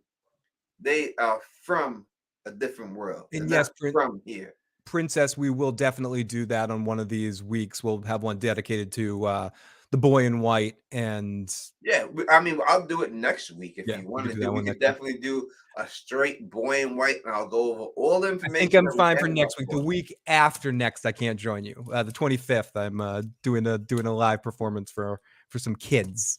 Doing a live drum performance. Man, fuck these kids. Yeah, I know. I want to do From. I might be home in time. Actually, I do it from 5 to 6, and then it's an hour home. So I might make it home like towards the end half. Christina's right. Absolutely, I'm going to be the first one to hold you to it, Tony. I hope you are. I hope you are. I hope you are. I'm here for it. Let's go. I put the hashtags up, John. Hake Maker, Death Aliens. Yes, you're right. Yep. You're right there, sir. Yep. You got to put all the hashtags you want up there. Tony's Team Tony. Right. We have one more voicemail right now. Obviously, we're still on for a little bit here. We've been on for about an hour and a half. I assume we'll be on another 20 minutes or half an hour or so. Yeah, we'll do 2 hours straight, and then we'll call it a day. So you got about 40 minutes to get more calls, and also I forgot to mention this. You can also text that number for whatever reason we miss your comment in the live chat, and you want to make sure we see it. You can also text it to the same number, 781-990-8509. This is from area code 914. Hey, this is JT from NYC. Yes, sir. I'm all for Boyd turning into a monster or a creature, alien, because at least if that happens, we're guaranteed to have answers at the end of the day. Yeah. We're not going to be left hanging and them try to come up with some sort of last minute answer to what the monsters are. If he turns into a monster, we're going to find out definitively what. Now I'm going to play this. This is a longer message, so I'm going to play it all. But that's one of the things I want, and I love. Great start to the call, Tony. Does this series, to be a great series, to be a good series, does it need to have satisfying answers to these questions? Someone said it in the chat. I've said this term a lot of times. Not even because of the comparison of who the creators. I just mean in general shows that have mystery box elements, the post-traumatic loss disorder. Do we need answers here? And if the show just keeps spinning its wheels, you're gonna get a lot of pissed off people, right? I mean, you have to give got to get the dog a bone eventually, right? Eventually, they have to, right? If you have a starving animal, eventually they will bite the hand that feeds them, right? Yeah, this audience that's passionate about all these series. You're like, listen, Tony comes up with these sayings, and he's right. I know I do. All right, because I'm a rapper. I used to rap back in the day. That's why I know I come to say. But I'm saying that, you know what I mean? That's what it basically is. They will bite you. The audience is the dog, and they will bite you. You have to give them a bone. You can't just keep holding stuff back, and not feed them. You have to feed us something, right? So yes, I agree that. Let's just go into it real quick. If I don't think Boyd's going to turn into anything, but if he did, how would that work, and how would anything else work for it? The best thing I would see if he turned in, and they can't kill him off. No. We can't turn. So if they were to capture, and I always said this from the beginning, that I believe they have to capture one of these creatures to figure out exactly what's going on. If Boyd turned into one of them and they captured him and kept him alive like that, then I think you would be able to get the answers that you need. But then you would need someone on the bus. That's what they need. They need a scientist to come off this bus. Jeff Goldblum from like a Jurassic Park. Jeff Goldblum type. That's the number one thing they need to come off this bus. A fucking scientist. Doc Brown needs to come up. That can make things out of coconuts. You want the professor from Gilligan's Island? I want the professor from Gilligan's Island. The professor. You want a cross between MacGyver and the professor from Gilligan's Island. Like he's making shit out of everything. The professor gets everything. It didn't matter what it was. He made it out of a damn coconut. The professor could do it. You need the professor. Even though when they left Gilligan's Island, they just built a raft. I mean, he could have did that the first day you got there. Wilson.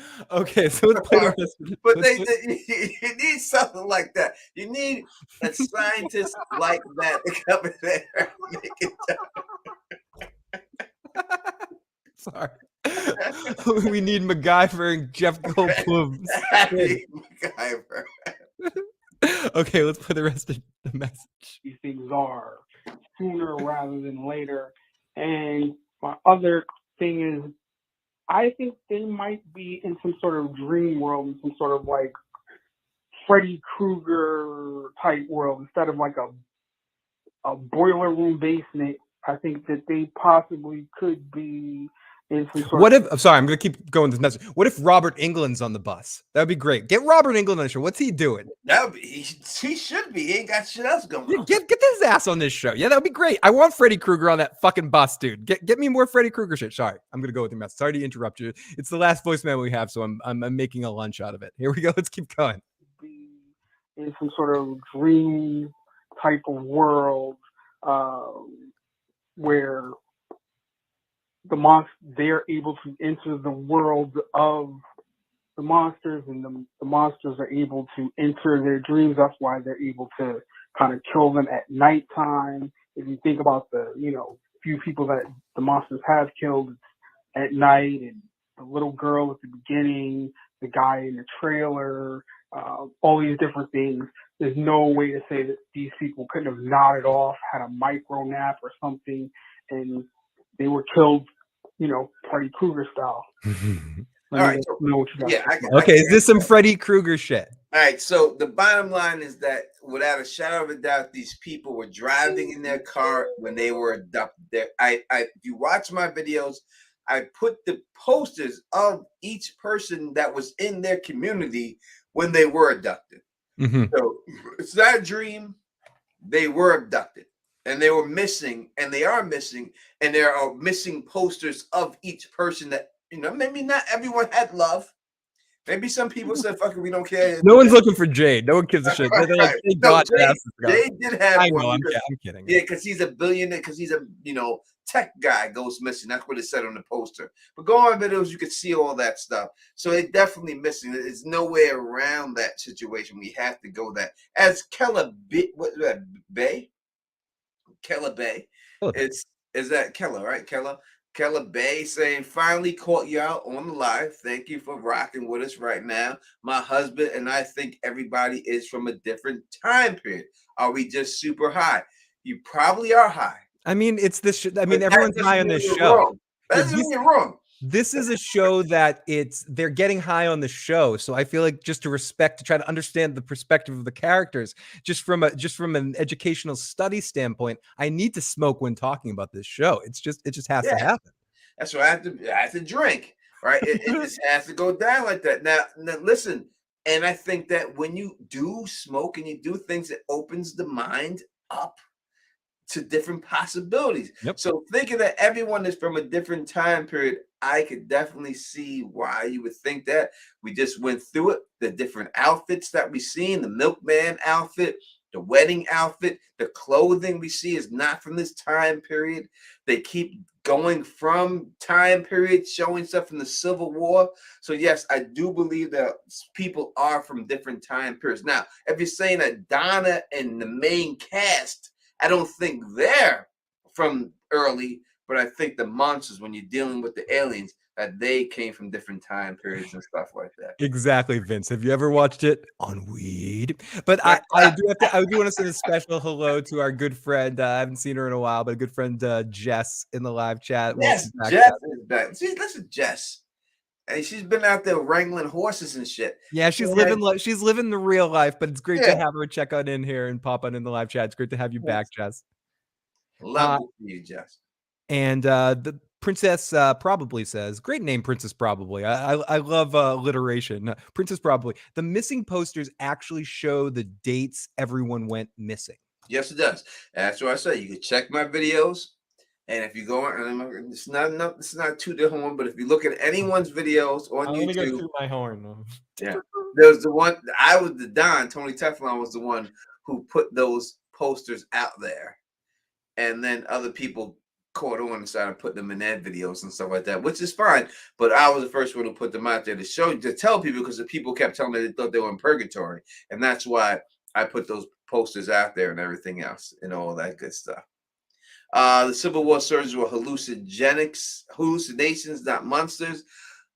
So you're saying two different things here and stuff like that. You say, doesn't mean we're not going to see one in the Civil War costume later on, one of these creatures and stuff, so I don't know if was it a hallucination. I don't see a hallucination. Yes, he did. It wasn't in front of him physically at that time. He hallucinated it, but it was I don't know how to say it. It was like a real situation, that blood dripping on. That's what happened on that tree that he touched.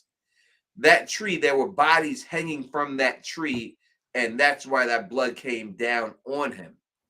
There's no doubt about it. That's what it was. So yes, it was a hallucination, but that's what it was going on. KO says, I think the nightmares are from a different time period, but I think the current citizens of Nowhere are all their contemporaries. Very interesting. We do have another voicemail. This is from area code 720. And seriously, guys, thank you so much for the voicemails tonight. Oh, we just got another one in right after I said that. Keep them coming. So keep them coming in. We're on for another half an hour here. So keep coming the voicemails as much as possible. If you called once, you're welcome to call back as many times as you want. And like I said, we'll eventually have this set up so we can actually talk to you one-on-one. But for now, leave us our voicemails here. This is area code 720. Hello, it is Pamela from Colorado again. I wanted to go back to what you guys were discussing a little while ago about someone or something that is watching or monitoring. I definitely agree with that. But my question is, if something is watching or monitoring and using these monsters as some sort of device Yeah. to, get what they want or play the game, so to speak. Why were they able to actually hide from the monsters and the monsters couldn't find them before the talisman were found? Thank you. Good question. I'm not understanding it. Can you explain to me the question? I think she's saying, and correct me if I'm wrong, caller in the live chat. I think what she's saying is, if they are being watched, how can there be any surprises? How come all of them just aren't dead immediately? Like, how are they not knowing where they're hiding? How are they not knowing to keep them away from the talismans? Yeah, all right, got you. So that's why I think there's two I think sets of that's what the caller's monsters. saying. I don't think that the monsters that are killing them are the birds in the sky. I think that's a different. The monsters that are communicating to Sarah are a different set of ones that are eating them. The ones who are actually eating them, I don't think are the ones doing that. Are the ones that are turning to birds, or seeing through the birds' Right. eyes. So you think there's two separate, and maybe that Yeah. the second group is giving some information to the zombie group. We'll call them. I think it's like maybe the second group is whether they're trapped there themselves somehow and they're trying to get out themselves. It could be a 3-prong attack type situation. Right? So if you look at it, I'm gonna have to go through a little Game of Thrones situation here with it, right? And you have like the White Walkers, right? If you ever watched Game of Thrones, you had the White Walkers. And the White Walkers resurrected the dead to do the fighting for them, right? The dead humans, and turned them into the names changed when they were resurrected humans. The whites. The whites, right? And so this could be a situation where there are White Walkers controlling the whites that are actually killing them. Yep. But then there's another group of birds that are stuck there. Right. Somehow. 100%. Now, the White Walkers could be regular humans that are doing experiments who found these alien technology and doing these experiments, and the other ones, the aliens that were there, are turning to birds, hiding from them because that's who they really look. It could be a situation like that. It could be, crazy. and I said this a couple of weeks ago as well, in the way that it could be something in the line of I know John Haviker's kidding, but if you don't know Game of Thrones, another comparison could be on Deep Space Nine with the Dominion, where you have Jem'Har, the Vorta, and then the Founders, where you have 3 different groups. You have the Founders that are the lords ruling over everything, don't really get their hands dirty till things get desperate. You have the Vorta, which dictate the Founders' demands to the soldiers, which are the Jem'Har, which are being controlled somehow by the Vorta. And this is where I think there's a similarity to From. I think somehow some of the monsters might be controlling the other monsters with keeping them addicted to something, keeping them focused to have to do something to keep alive or keep going in some way. So he made Tony's point to Game of Thrones was really good. And just for a Star Trek-y thing, because I got Deep Space Nine behind me, I got to talk about it. I think the Dominion is a good 1-for-1 too. And there's another Star Trek show about to start too, a new one. Yep. Yes, it is. Thank you, Vince Harper. Ketracel Light.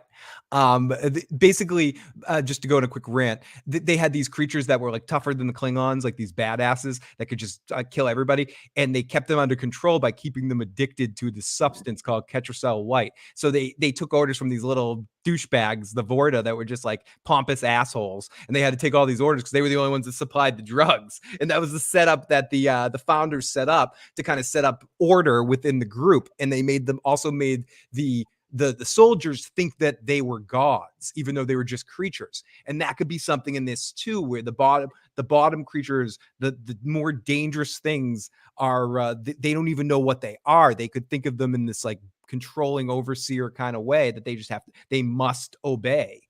So I think that's where this show becomes interesting or not, when we open up this world, when we learn about the others, when we see what's in the hatch, when we learn about all this stuff. Is it going to be deep? Is it going to be awesome? And I think it will. No doubt. So if someone just asks what to do what would they have to do to get one of my children's books, blah blah, just contact me personally. You know, I mean, it's out there for sale on different websites, whether it's Barnes and Noble and Amazon and all that. It's out on those sites, but you don't have to go through them sites. You can just contact me. You know, you can contact me, Teflon TV, on Facebook, and say, hey, I would like a children's book if you want me to autograph it. You're not going to get an autograph on the site. If you want me to sign it to you or write something special for you, or just put my name on it for you, just contact me, and we can make that happen for you and stuff. That's just the way to get it and stuff like that. So now, Tony, we do have a couple more voicemails. Thank you, seriously, thank you guys. As we said, we appreciate it. When you guys show, I need the interaction. It doesn't you work. do. I mean, I like talking to you, Tony. But when we talk, we're just gonna start randomly talking about like yeah, other shit. We need people to keep us on topic here, right? We're gonna be talking about other stuff. Okay, so we got a text and 2 voicemails. So let me get to the text first. This is from area code 504. The creatures coming out of the woods are all in white and look like the boy. Could this be a hint that the boy is also a creature? I don't know if they're all in. Are they all? See, they changed the tone because we look right here is a creature right here. He has no white on him, right? And that's the Howdy Doody creature. Dude, right? why do you have to keep showing that fucking image? It horrifies me every fucking time. I have to go grab some other screenshots. No, I know. Get a new one. I don't want to look at this fucker anymore. No, I'm kidding. It's perfect. It's fine. Fucking Howdy Doody. This motherfucker. We need to get a Howdy Doody on the live stream. You definitely need to get Howdy Doody. Let's find out who the fuck is playing Howdy. And I also I saw the actress that plays Julie on a stream that was definitely not as or a channel that was definitely not as successful as yours. So we got to figure out a way to I really got to reach out to them and start getting these people on.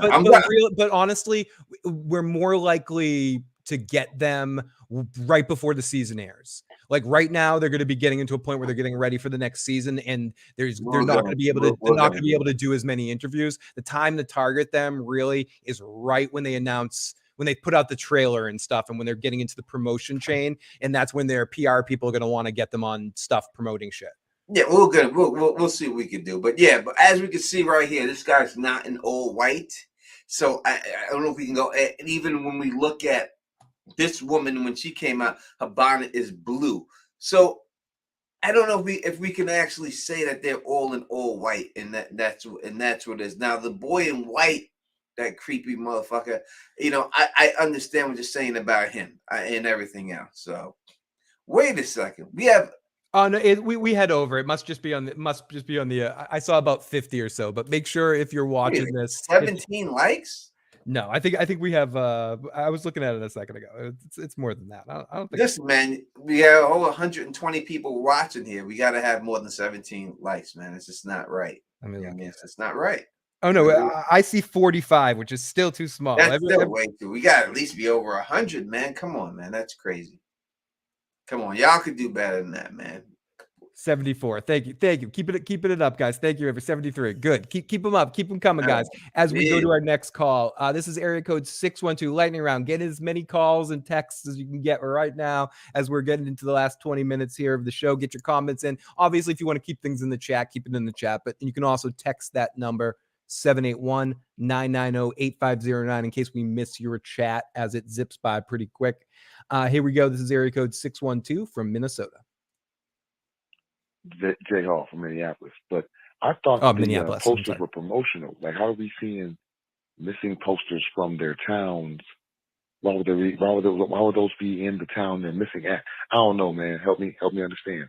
Help me get it. Yeah, help them get it.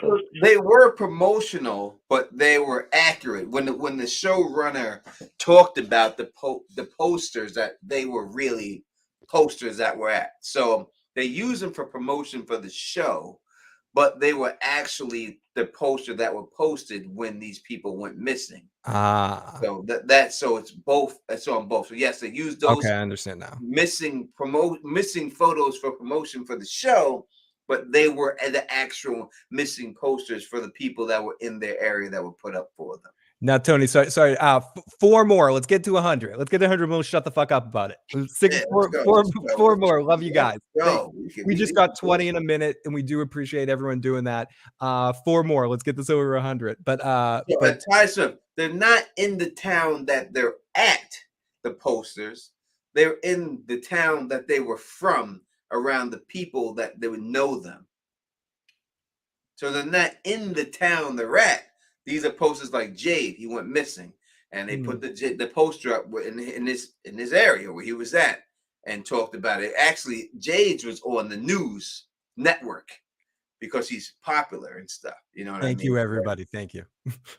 That's just what it is. So no, they're not in the town they're at, but wherever they were coming from and they were missing, that's what it was.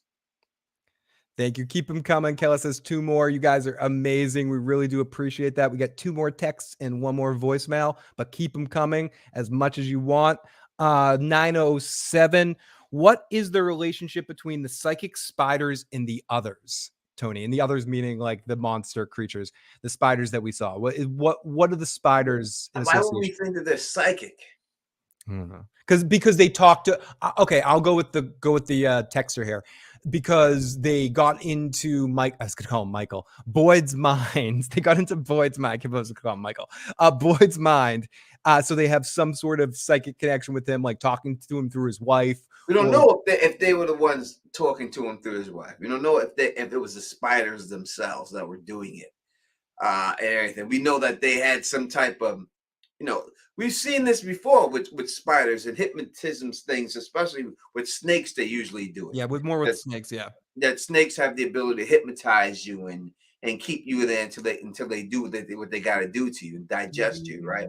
So I don't know if we can say the spiders are psychic or anything else, but obviously I would think there is some type of connection going on with the spiders, that they knew that was his wife, to put his wife in that position. So yes, there's something going on there, but I don't know if it was actually the spiders that put it there, or someone else gave him the vision to try to keep him there until the spiders had a chance to grab him up.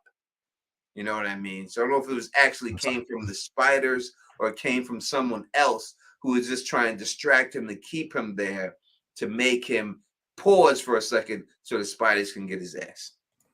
And our next text is from area code 860. It says, if they are aliens, maybe they made the town as an experiment based on many years of observation on human myth and belief. So if it is aliens, go down this road, Tony. So someone open the door for you. What are the aliens' agenda in this situation?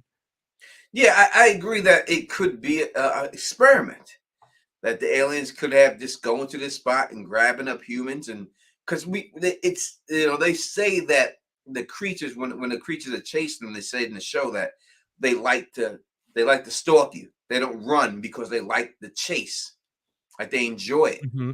So it could be a situation like that where it's experimenting on things, and it could be, if it's a human interaction with alien, technology, whether it's some Resident Evil type situation like that, it could be the ultimate weapon. They could see how it reacts. Is this the ultimate war weapon, and how could we use this at our advantage, and teleportation and everything else? Because I'm telling you, it's not no magic that's putting people in trees and teleporting them all over the place. This is definitely some type of wormhole situation that's in there that's allowing people to go from place to place. Yes. And Mary Jane, thank you so much. I will, Tony and I will listen to your message after the show instead of playing it on the air. Thank you. No, she said, Phil, it's Mary Jane. I left you guys a message, but I think it's more for you guys in the audience. Just a recommendation. So we'll play it first. We'll play it for ourselves after the show. Area code 907 says, maybe the kill the boy message was about the boy in white. Thoughts? Was kill the boy in white, Tony? I think you said that earlier. Yeah, I just said that earlier. That's what the message was about. It was about the boy in white. And we got 2 voicemails here as we're getting into our last 15 minutes here. Yep. So keep the voicemails and the texts coming, as many as you can go. We got our lightning round here. We're just going to zip through them as much as possible. Area code 917. Good evening, guys. Oh no, this is the Mary Jane call. We'll wait on that. Area code 773. Hi, this is Christina calling from Chicago, Illinois. I think what they mean by the title "From" is the actual year that they're coming from.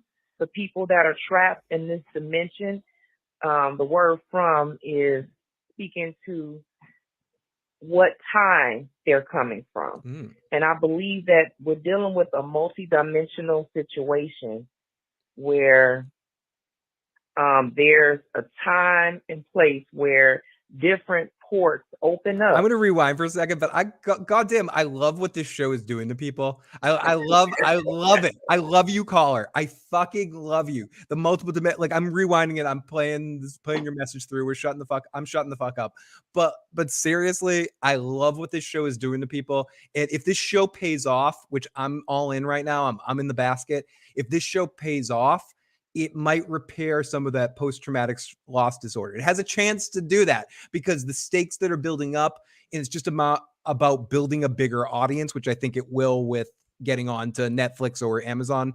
But anyways, I'm sorry, Christina, I'll play the rest of your message and not talk over it. What time they're coming from. And I believe that we're dealing with a multidimensional situation where there's a time and place where different ports open up, where people are sucked into this particular dimension, and there's going to be some type of reckoning. I think that's going to happen at some point. If it's not this season, but maybe the season after or seasons to come, where they'll be able to find the portal out of there into a different dimension, or hopefully the dimension that they came from. That was it. You know what, caller?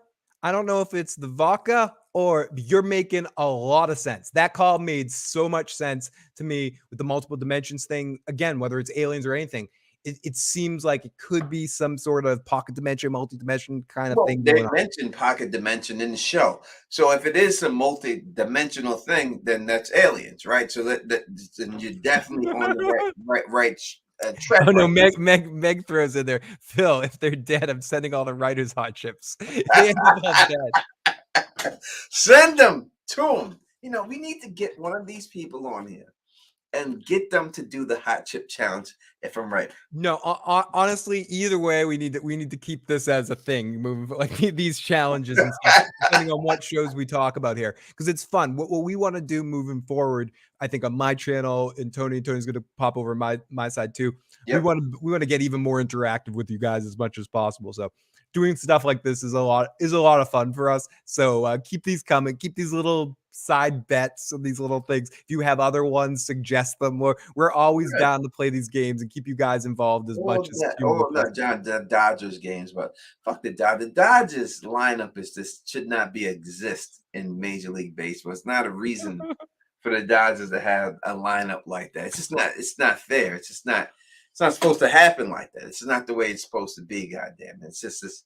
It's just too much. I mean, look, I'm a Yankees fan and I'm a Mets fan also, but we've had lineups and stuff, but nothing like I've never seen a lineup like the Dodgers had in all the years of professional baseball. I've never seen a lineup that is just disgusting from top to bottom. It's just there's nothing you can do about it. It's just too much. It's just not fair. I mean, come on, man. It's an all-star team from top to fucking bottom. It's just. But Kill has an interesting point. So you're saying it's aliens, Tony? And no, and I also want to add that Mary Jane says it was the Don Tony Teflon Nocturnal Critic and Land and From Land got me into the show. However, Teflon was the only channel that has these lives, and that was dope. It's the combined power. So there lots of love to the other From people out there too. Yeah, listen, we have no, listen, I don't. This is the way it is. It's like this. When you have like a Home Depot, and how that Home Depot is successful is that you always see a Lowe's like right across the street. Oh yeah. When you have a bar, the way that bar is successful is that you have another bar not too far away. You have Cheers. You need Gary's Old Town Tavern. You need them both. People like the bar hop. So I need other channels to have their things and get other people into things. My success on this show doesn't mean that other people can't be successful on the show. It's never been like that. So if you have anybody that you watch and you think that does a good job, you could tell them they're invited to come on here with us Yeah. 1 week and chop it up and talk their stuff that they have to say. To me, it's all about you guys, and that's what it's all about. It's all about fandom. I'm here for y'all guys, and if y'all want to see certain people or hear me chop it up with people and stuff like that, then tell them to come on, tell them to contact me. I'm not hard to find. Teflon TV on Facebook, Tony Teflon the Don on Twitter. You can find me. You can put people on there. I don't mind sharing the wealth. I don't Tony, mind all shit aside, like real fucking non-bullshit talk, the best way those things can happen is with you guys, because it's a lot easier when someone puts in the comment, like, you guys should work with this person, and then it kind of makes it happen more than when people privately contact people. It's just like sharing the podcast with other From people. It's better when you guys do it than when we do it. So we do appreciate you guys doing it. So if there's a channel that you guys want us to talk to, as Tony said, just let them know to get in contact. We're always down to have more people. Yeah, they come contact me. You know what I mean? It's all good. Everything is all good and everything. And I appreciate you, Ego.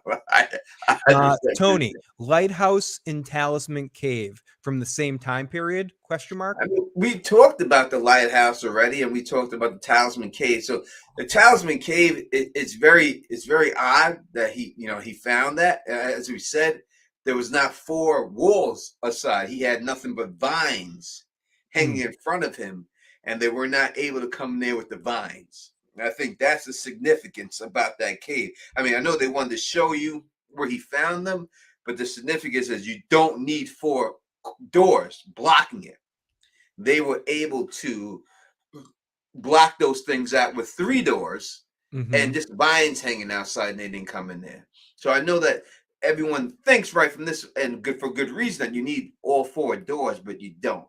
You don't if you have that talisman. I think that's going to come into play when it's all said and done. You know what I mean? That's just what it is. So that's the way I go. All right, let's get up out of here. We've been up in here long enough, over 2 hours and stuff like that. So just about 2 hours. But I just want to take if anyone has one last minute voicemail, now's the time to let it in. This is your I'll go to the bathroom and come back. If there's one there, we'll listen to it. Tony was going to end it because he had to go to the bathroom. But we I know I'm perfect. I'm not ending because I have to go to the bathroom. Tony's running to the bathroom for a second. But yeah, if anyone wants to leave one last voicemail, now's the time. It's a sci-fi alien tech protection. Thank you both. Great show. I wish I could have seen from the start of it. You can definitely go back, Kirby. This will be posted right away. Tony leaves these up. So we're always happier when you guys join us live, but Tony keeps these posted everywhere. So thank you so much. Are the Dodgers aliens? Possibly. It's very possible. Is the music that means something to people? Music, I think, definitely is some sort of factor with what's going on, and the way it sets the scene of each individual character definitely I think is going to lead to more things in the end. You guys ready for Outer Range finale? Hope it's better than the last 2 episodes. Tony, Bridge, and I will be out here on Tuesday. We're sorry that we weren't here this week. Unforeseen complications set up, so we couldn't be here last night. But we will be back next week at some point to talk about the season. And I think Amazon's definitely going to give a second season of that. So I will give our predictions for the following season of it and all of that coming up next week. But yeah, looking forward to talking about that show as well. Oneness didn't get any notification. We're very sorry. What I suggest, I'll never suggest doing this, but what I suggest is going to Teflon TV right now, unsubscribing and subscribing right afterwards, and then hitting that follow button. So it's a new subscription for you, because YouTube randomly decides when they're going to tell you when people go live and upload videos based on like a lot of bullshit now, not just subscribed and following. It's weird. So if you want to make sure, as long as you make sure you resubscribe right away, unsubscribe, subscribe again, hit the follow button. And you should be. Yeah, well, you have to you have to hit that bell, and you have to specifically click when you click the bell, all notifications. Yeah, all notifications. That's the whole thing. If you don't put all notifications, it's not gonna go. You're not gonna get Right. all. They make the decision when you hear it and when you don't. Yeah, so just click the bell and click all notifications when you click the bell. You ain't gotta unsubscribe. Don't do that. No, sorry. But I always tell people, if you're gonna do it, like, do it and then subscribe, because sometimes YouTube is like, when they alert new subscribers more often than they do old ones, so you can like unsubscribe and subscribe right again, and then it will put those people's videos and live streams to the top of your bullshit. Anyways, Tony, thank you so much for having me tonight. Very much appreciate it. This is your show, Phil. No. It's my show too. But if anyone's watching Better Call Saul, subscribe to my channel every Monday night. I'm babbling about the episode right after it airs. We'll be back next week to talk about more From stuff. Yeah, Better Call Saul every week. Phil Issues Guys channel. Make sure you're there and everything else like that. I know it's late at night, Tony, but you're welcome to join me anytime you want. I would love to. Hashtag Teflon Life, baby. Definitely do that. You know what I mean? Also, Teflon is usually at the same. Yeah, I try to keep them at the same time every week. You know what I mean? As Jackie C is saying, it's always the same time. I try to keep it at the same time every week. Same day, same time. We'll be back next Wednesday, 8 p.m. Eastern time. If you like the way we do this, please thumbs up to spread this across the realm.